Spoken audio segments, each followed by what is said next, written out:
The warning signals screamed across the bridge of the Starbound. Captain Zethkar raised his massive head from the command chair. His thick armor plates clicked together as he moved. The sound filled the bridge like stones falling. "Report," he growled through his translator device. First Officer Clixta stepped forward. Her 6 arms moved in rapid patterns as she worked the control panels. The insect-like alien's compound eyes reflected the red warning lights. "Distress signal from the 3rd planet system, Captain. The signal comes from a space station." Zethkar studied the readings on his screen. His people, the Vorthans, had survived countless battles across the galaxy. Their thick shells could stop plasma blasts. Their claws could tear through metal. Every species he knew had similar gifts from nature. "What species sent the signal?" he asked. "Unknown, Captain. The language patterns are new to our systems." The bridge fell silent except for the steady beeping of the distress call. Communications Officer Nethra spoke up from her crystal formation workstation. Her voice came through harmonic vibrations that the translators turned into words. "I can break their language code, Captain. Give me 3 minutes." Zethkar nodded. He looked around the bridge at his crew. Vorthans like himself, Clixians with their razor-sharp limbs, Nethri who could project energy beams from their crystal bodies, Scath with their toxic breath weapons. Every one of them carried the gifts. Their species needed to survive in a dangerous galaxy. The distress signal kept playing. Someone out there needed help.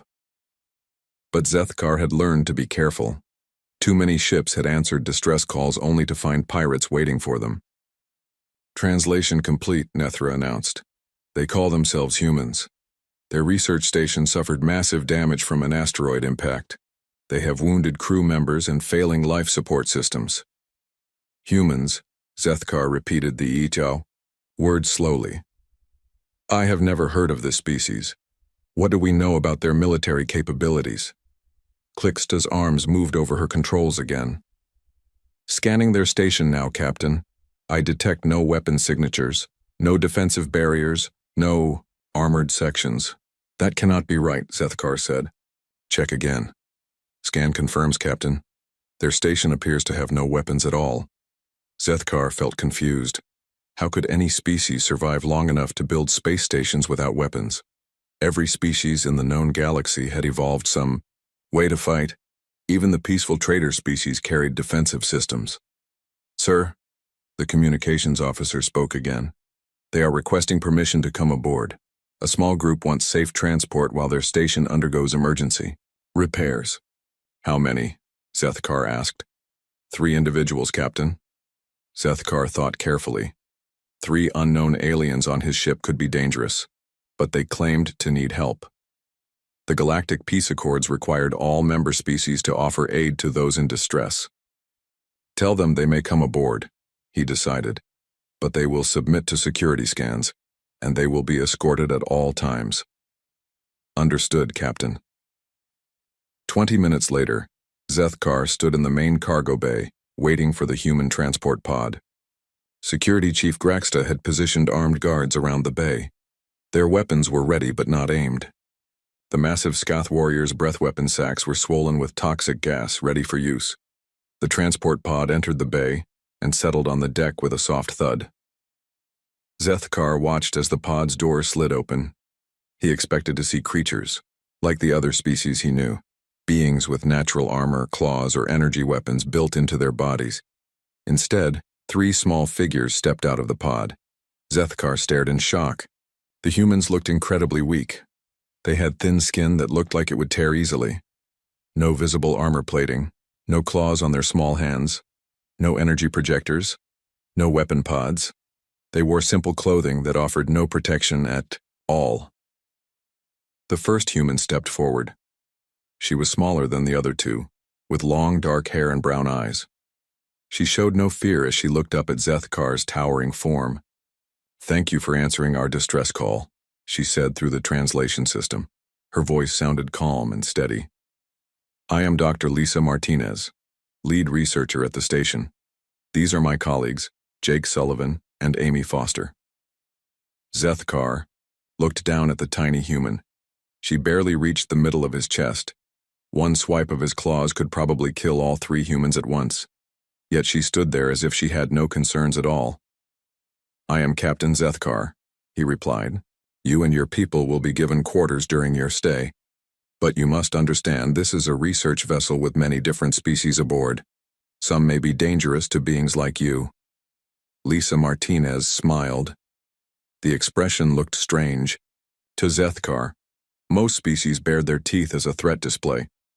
But her smile seemed to show no aggression at all. "We appreciate your concern, Captain," she said. "But I think we'll be fine." Security Chief Graxta stepped forward. The huge Skoth warrior made the humans look even smaller. "You carry no weapons," he rumbled. "How do your people defend themselves?" Lisa's smile grew wider. "We don't need weapons." Silence fell over the cargo bay. Every alien present stared at the small human woman. Graxita's breath sacs swelled larger. Several guards shifted their positions, unsure if they had heard correctly. "You do not need weapons?" Zethkar asked slowly. "No," Lisa said simply. "We really don't." Clixta's arms moved nervously. "But how do you survive? How do you fight predators? How do you defend your territory?" "We find other ways," Lisa replied. Her tone stayed calm and friendly, as if they were discussing the weather. Zethkar felt a chill run down his spine. Something about this small, weaponless creature disturbed him. No species survived in a hostile galaxy without the ability to fight. Either these humans were lying about their capabilities, or they possessed something far more dangerous than claws and armor. "Take them to guest quarters in Section 7, he ordered his security team. "Post guards at their doors not to keep them in," he added quickly, looking at Lisa. "For your protection." "That's very kind of you, Captain," Lisa said. "We look forward to working with your crew while our station is repaired." As the humans were escorted away, Zethkar watched Lisa Martinez carefully. She walked with confidence through a ship full of armed aliens who could kill her without effort. She showed no fear, no defensive postures, no sign that she considered herself in any danger at all. That worried him more than any weapon could have. "Captain," Clixta said quietly beside him, "what do you think they are hiding?" Zethkar shook his head slowly. "I do not know, but I intend to find out." The cargo bay doors closed behind the humans. Zethkar stood alone with his thoughts. In 30 years of deep space exploration, he had encountered dozens of species. Warriors, traders, scientists, even pacifist races. But every single one had possessed some means of defense. These humans claimed they needed no weapons at all. Either they were the most foolish species in the galaxy, or the most dangerous. Zethkar had a sinking feeling he was about to discover which. 3 days passed since the humans came aboard the Starbound. Captain Zethkar found himself watching them more than he wanted to admit. The ship's security cameras tracked their movements throughout the vessel. What he saw made no sense. Dr. Lisa Martinez walked through the corridors like she owned the ship. When she encountered Clixian warriors with their razor-sharp limbs, she greeted them politely and asked about their work. The warriors, trained killers who could slice through metal, found themselves explaining their duties to this small, soft creature. Jake Sullivan, the botanist, spent his time in the ship's hydroponics bay. Chief botanist Vextar, whose people could secrete deadly toxins from their skin, worked alongside the human without concern. Jake showed no fear of the poisonous alien, even when Vextar accidentally brushed against him. Amy Foster, the engineer, had somehow gained access to the ship's technical systems. She worked with the maintenance crews, asking questions about alien technology she had never seen before. The crew found themselves answering her questions, though they could not explain why they trusted her so easily. "It makes no sense." Security. Chief Graxta rumbled during the morning briefing. "They should be terrified. Every species shows proper fear when they first encounter us. These humans act like they are visiting friends." First Officer Clixta's compound eyes glittered with confusion. Yesterday, Dr. Martinez walked past a group of Skoth warriors during their combat training. They were firing plasma weapons at targets. She stopped to watch and even asked questions about their technique. "What did the warriors do?" Zethkar asked. "They stopped training and demonstrated different firing positions for her. When she left, they actually thanked her for her interest. Zethkar leaned back in his command chair. His armor plates scraped against the metal. Have any of them shown any special abilities? Hidden weapons? Defensive capabilities we might have missed? None, Captain, Graxter reported. Our scans continue to show they are exactly what they appear to be. Fragile beings with no natural defenses, no weapons, no armor. Their bone density is lower than any species we have encountered. Their muscle mass is minimal. A child from most of our species could overpower any of them. Then how? Zethkar muttered. The question haunted him. How did a species so physically weak survive long enough to develop space travel? How did they build research stations and explore the galaxy? Every law of nature said they should have died out long ago. The answer began to reveal itself later that day. Red alert sirens filled the bridge. Clixta's arms flew over her control panels as she tried to identify the problem. Captain, we have a cascade failure in the main power grid, she reported. Multiple systems are going offline. Life support, navigation, artificial gravity, all showing critical errors. Zethkar felt his blood run cold. Power failures in deep space meant death. Without life support, the crew would suffocate. Without navigation, they could drift forever. Without artificial gravity, the different species aboard would face serious health problems. How long until complete failure? He demanded. 18 minutes, Captain. Maybe less. Get engineering teams to the power core immediately. Signal any nearby ships for emergency assistance. The bridge filled with controlled chaos as the crew fought to save their ship. 14 minutes later, nothing had worked. The cascade failure continued to spread through their systems. Then Amy Foster's voice came over the ship's communication system. Captain Zethkar, this is Amy Foster. I think I can help with your power problem. Zethkar stared at the communication. Listen, human Amy, you are not qualified to work on starbound systems. Our technology is far more advanced than anything your species has developed. With respect, Captain, I've been studying your systems for 3 days. I think I see the problem. Impossible. Our best engineers cannot solve this failure. May I? Try, Captain. What do you have to lose? Zethkar looked at his failing systems. 3 minutes until complete power loss. His engineering teams had given up hope. Very well, human Amy. But you will work under the supervision of Chief Engineer Thrak. Thank you, Captain. 2 minutes later, the power cascade failure stopped. One by one, systems came back online. Life support stabilized. Navigation returned. Artificial gravity resumed normal function. Zethkar stared at his displays in shock. Report from engineering. Chief Engineer Thrak's voice came through the speakers. The massive Vorthan sounded confused and embarrassed. Captain, the human found the problem immediately. A feedback loop in the secondary power coupling was causing the cascade. She isolated the circuit and rerouted power through backup systems. How long would it have taken our teams to find this solution? Hours, Captain, maybe days. The human saw the pattern in minutes. Zethkar felt something cold settle in his stomach.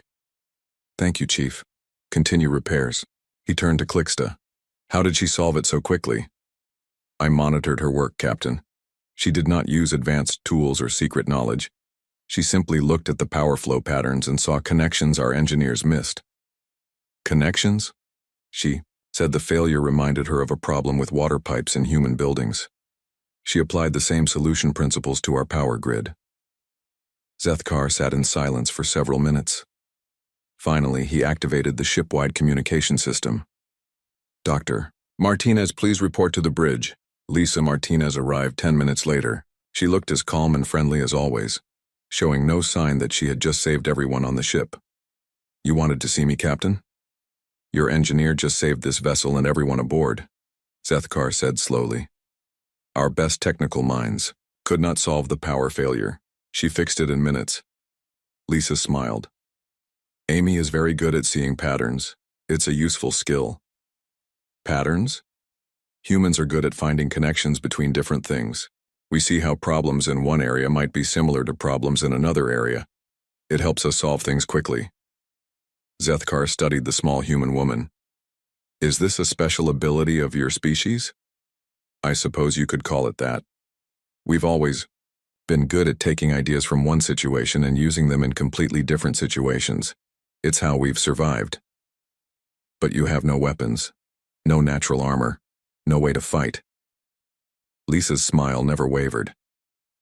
We don't fight the same way other species do, Captain. We think our way around problems instead of fighting through them. Think your way around problems? For example, Captain, your species evolved thick armor to survive attacks. Our species evolved better brains to avoid attacks in the first place.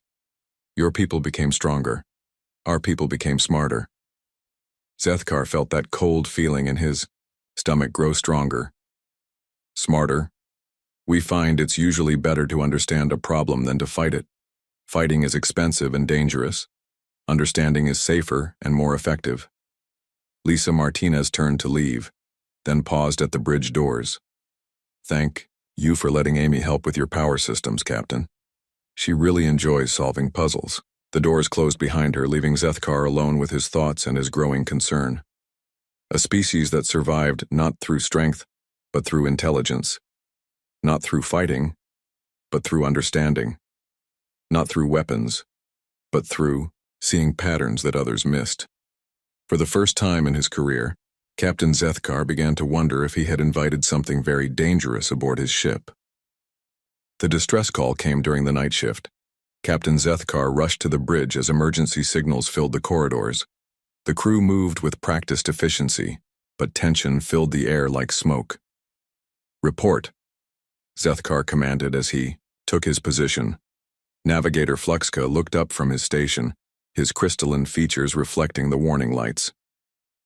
Captain, we are receiving multiple distress signals from civilian transport vessel Golden Dawn. They report attack by Skarn raiders. Zethkar felt his armor plates tighten with stress. The Skarn raiders were the most violent pirate group in this sector. They killed for pleasure as much as profit. No one survived their attacks. How many raider ships? 3 battle cruisers. Captain, heavy weapons, full crews. The Golden Dawn is a passenger transport with minimal defenses. How many people aboard the transport? 247, Captain. Refugees from the Celtic colony disaster. Many families with younglings. Zethkar studied the tactical display. The Golden Dawn appeared as a small dot surrounded by 3 larger vessels. Red symbols showed the raiders' weapons charging for another attack. Distance to the engagement? 12 minutes at maximum speed, Captain. What is our combat capability? Against 3 Skarn battle cruisers? Weapons Officer Grixtal spoke from his station. The veteran warrior's scars showed he had fought the Skarn before. Captain, we are not a military vessel. We have light defensive weapons only. Against 3 battle cruisers, we would last perhaps 5 minutes. Time until military vessels can respond to the distress call? Nearest patrol is 43 minutes away, Captain. Zethkar closed his eyes. 43 minutes. The Golden Dawn would be destroyed, and its passengers dead long before help arrived. 247 innocent beings, including children, would die while he watched. But taking the Starbound into battle meant killing his own crew for nothing. His research vessel could not defeat 3 military-grade pirate ships. It would be suicide with no chance of saving anyone. Captain, Zethkar opened his eyes. Dr. Lisa Martinez stood at the edge of the bridge. She had appeared silently, without any of the crew noticing her arrival. Dr. Martinez, you should not be on the bridge during a crisis situation. I heard the distress call, Captain. I'd like to help. Security Chief Graxta moved toward the human. Return to your quarters immediately. This is a military situation. Lisa ignored the massive Skath warrior completely. She walked to the center of the bridge and looked at the tactical display showing the pirate attack. How long do those people have? She asked quietly. Perhaps 10 minutes before the raiders finish them, Zethkar admitted. We cannot help them. 3 battle cruisers would destroy us easily. Maybe you can't fight them, Lisa said. But I can handle them. The bridge fell silent except for the steady beeping of distress signals. Every alien present stared at the small human woman who had just claimed she could defeat 3 pirate warships. Grixtal's laugh sounded like grinding metal. Human, One of those battle cruisers carries more firepower than your entire species possesses. You have no weapons, no ships, no army. Lisa looked up at the weapons officer with that same calm smile. I don't need weapons to stop them. This is not possible, Clixta said, her compound eyes focused on Lisa.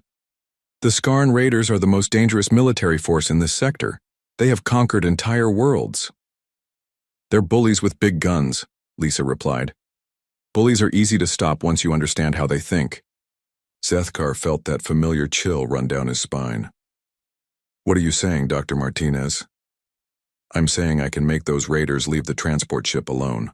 All I need is access to your communications array and permission to talk directly to their commander. Talk to them? Graxta stepped closer to Lisa, his breath weapon sac swelling with toxic gas. The Skarn do not negotiate. They kill everything they encounter. Then they won't expect someone to talk to them, Lisa said simply.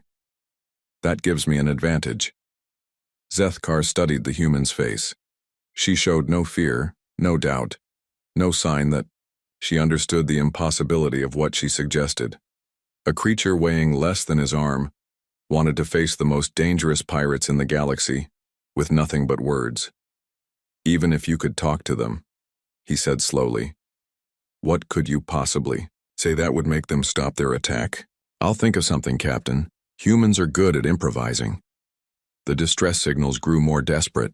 On the tactical display, the Golden Dawn's shields were failing. One of the raider ships was moving into position for a killing blow. Captain, Navigator Fluxka called out. The transport's shields are down to 12%. They have maybe 3 minutes left.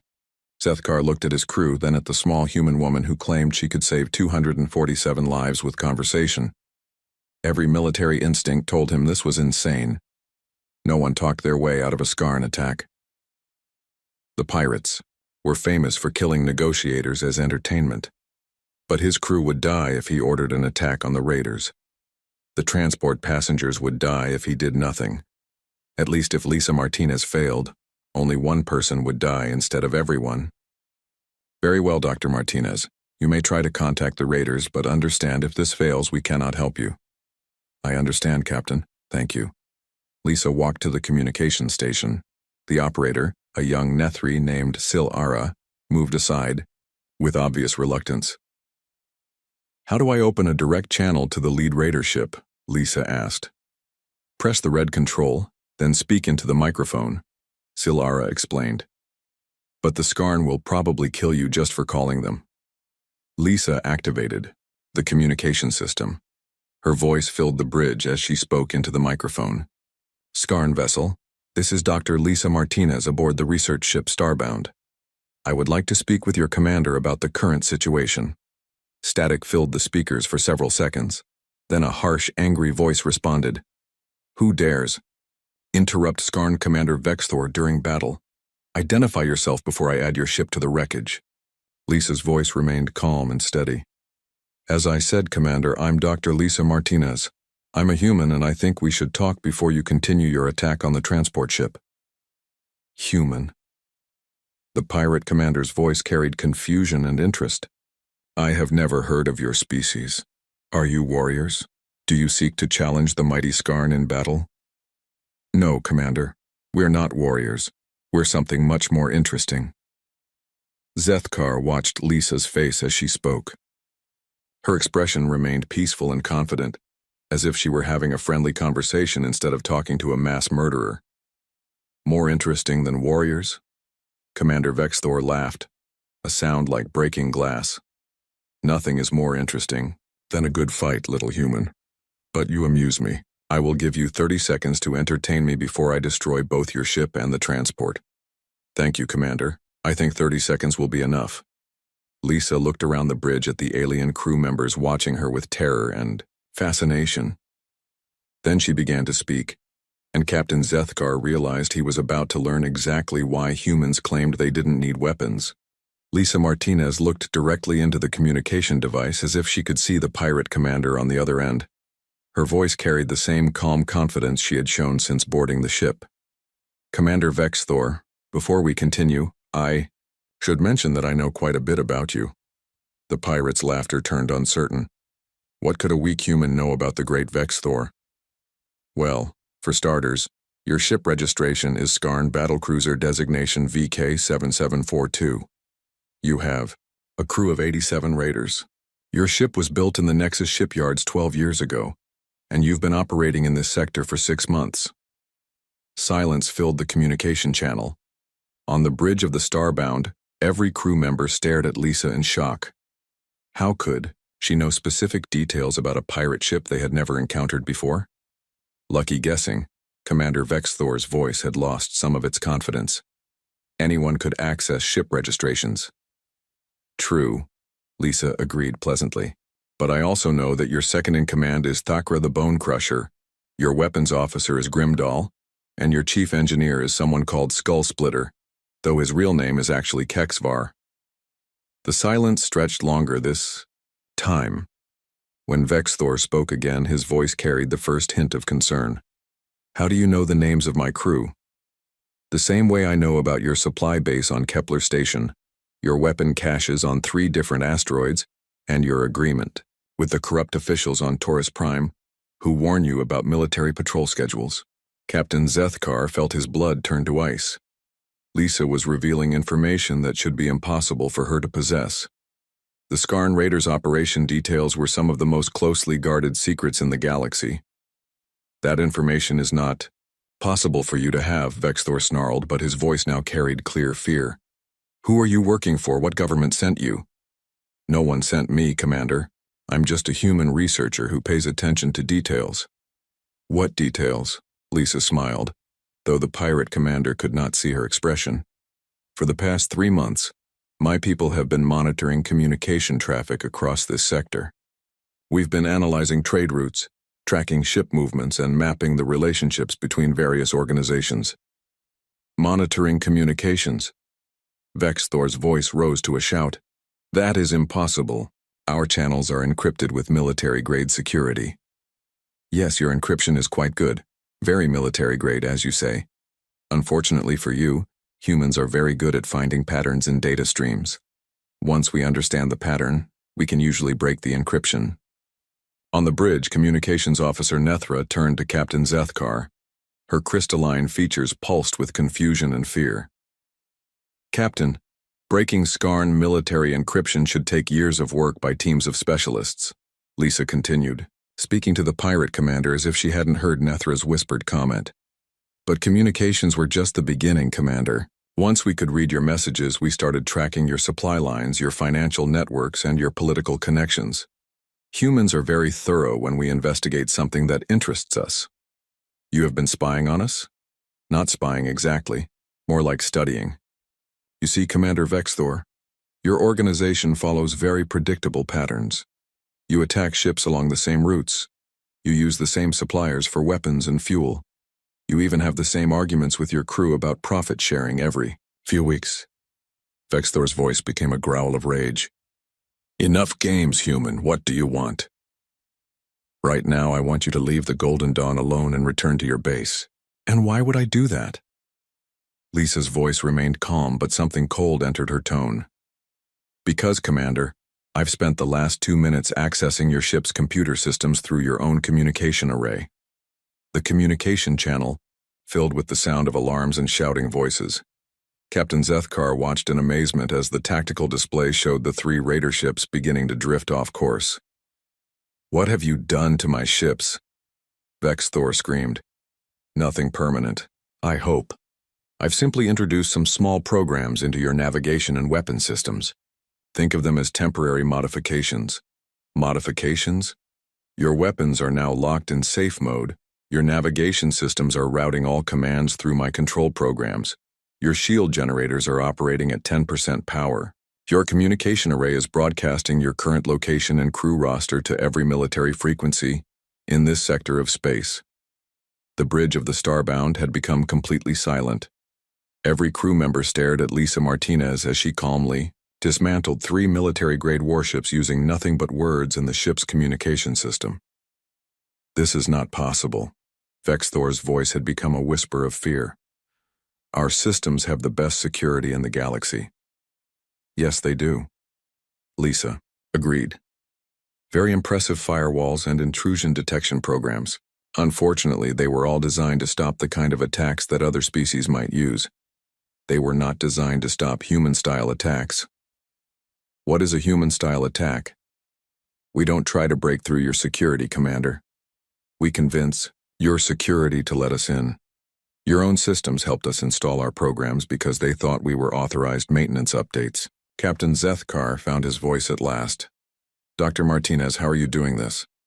Lisa glanced back at him with that same peaceful smile. I'm not doing anything complicated, Captain. I'm just using your communication system to send some data, packets to the raider ships. The packets contain programs that Jake and Amy wrote during our first day aboard your ship. Programs? Simple ones, really. They analyze alien computer systems and find ways to integrate with existing software. Very useful for research purposes. She turned back to the communication device. Commander Vexthor, your ships are now under my control. I can disable them completely, make them attack each other or send them flying into the nearest star. The choice is yours. What do you want? The pirate commander's voice had become a broken whisper. I want you to leave this sector and never return. I want you to release all prisoners you currently hold. I want you to stop attacking civilian ships. And if I refuse, then I'll demonstrate some other capabilities humans have developed.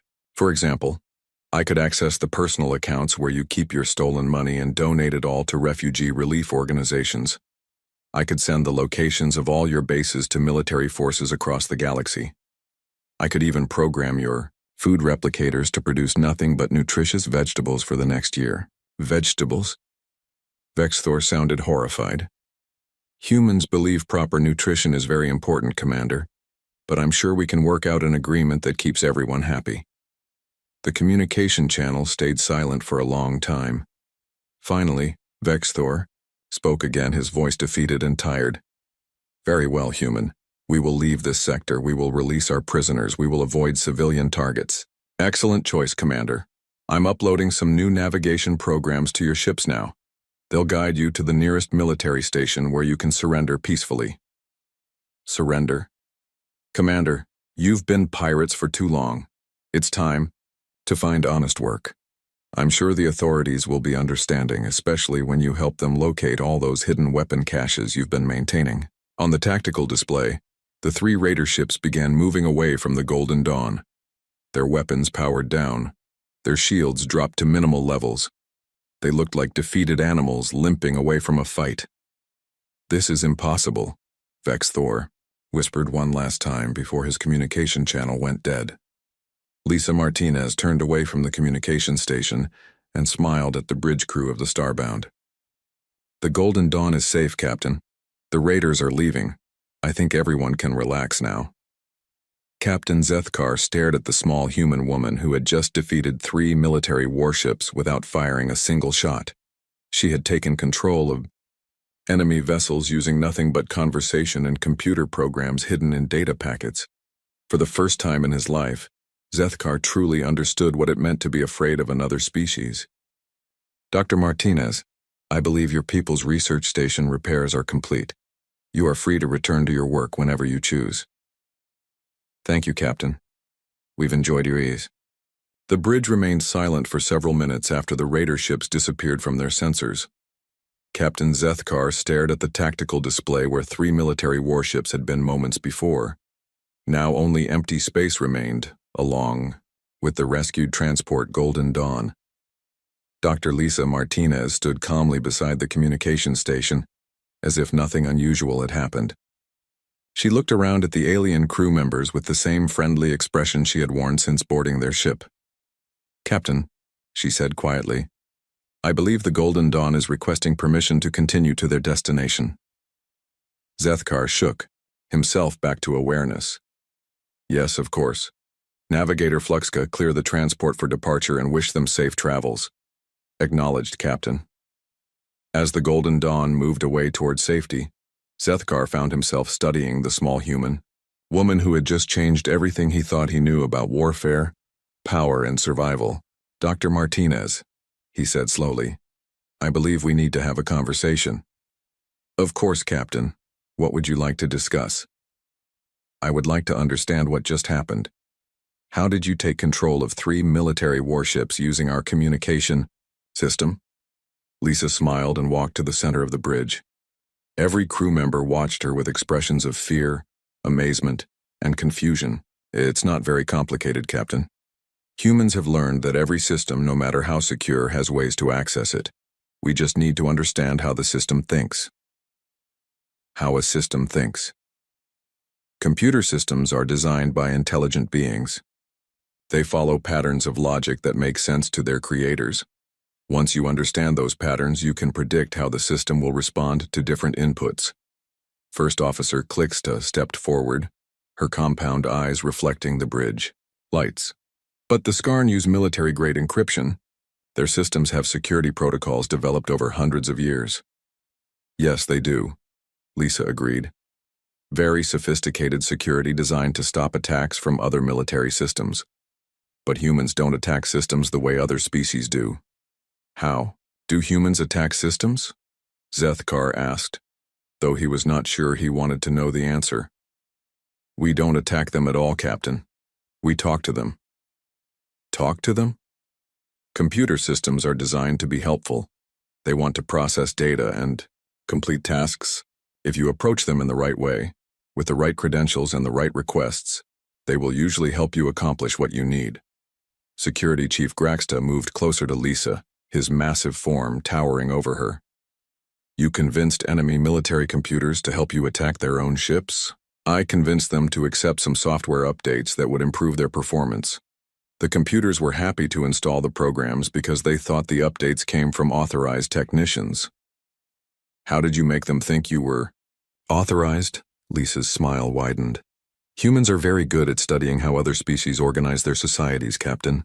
Once we understand how a military structure works, we can usually figure out what kinds of authorization codes and communication protocols they use. Zethkar felt that cold feeling in his stomach growing stronger. You studied Skarn military organization? Among others, yes. During our 3 months of monitoring communications in this sector, we learned quite a bit about how different species structure their governments, their militaries, and their computer networks. Different species?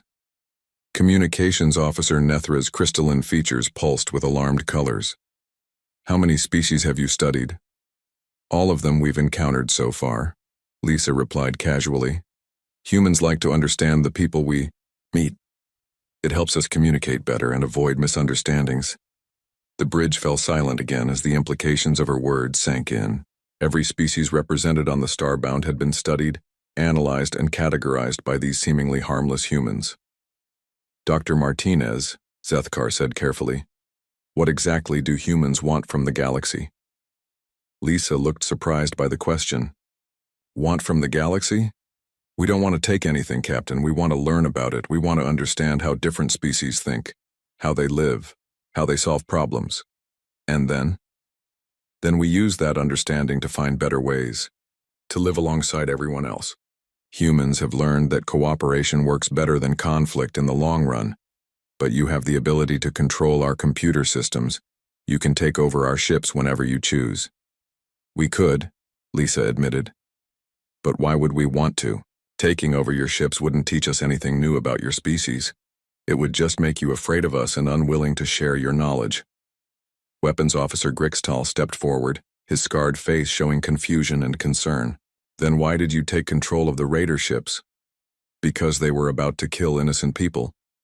Humans don't like it when innocents are hurt, especially children. We try to prevent that when we can, by using your superior technology against inferior species, Graxta growled. Lisa shook her head. We don't think of other species as inferior, Chief. You all have capabilities that humans don't possess. Your people have natural armor that can stop energy weapons. The Clixians have reflexes, faster than any human could develop. The Nethri can project energy directly from their bodies. But you can control our technology, only because we've spent time studying it. If your people spent time studying human psychology and social patterns, you could probably manipulate us just as easily.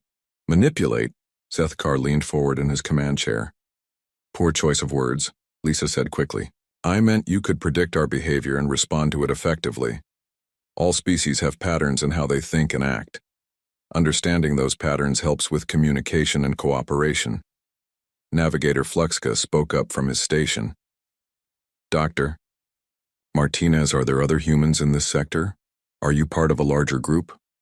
There are other human research teams scattered throughout the galaxy, yes. We're all working to catalog and understand the different species we encounter. How many teams? I'm not sure of the exact number. Humans tend to spread out when we explore. We cover more ground that way. Zethkar thought about the implications. Unknown numbers of human research teams, each one capable of taking control of alien technology, each one studying and analyzing every species they encountered. Dr. Martinez, what happens when your people finish studying us? What happens when you understand everything about how we think and how our societies work? Lisa considered the question seriously. Then we'll have a much better foundation for long-term cooperation. When you understand how someone thinks, you can work with them more effectively. You can find solutions that benefit everyone involved. And if we don't want to cooperate, then we'll respect that choice and leave you alone. Humans don't force friendship on anyone, Captain. We prefer voluntary relationships. But you have the power to force cooperation if you choose. Lisa's expression became thoughtful. Captain, every species in the galaxy has the power to harm others if they choose. Your people have claws that can tear through metal. The Skaith have breath weapons that can kill from a distance. The Clixians have speed and reflexes that make them nearly unstoppable in combat. That is different. Those are natural abilities. Are they?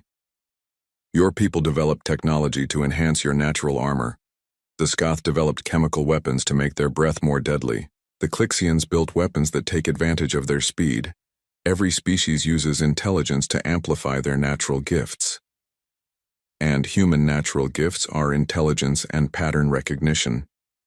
Among other things, yes. We're also very good at cooperation, long-term planning, and adapting to new situations. Zethkar stood up from his command chair and walked to stand directly in front of the small human woman. Even hunched over, he towered above her.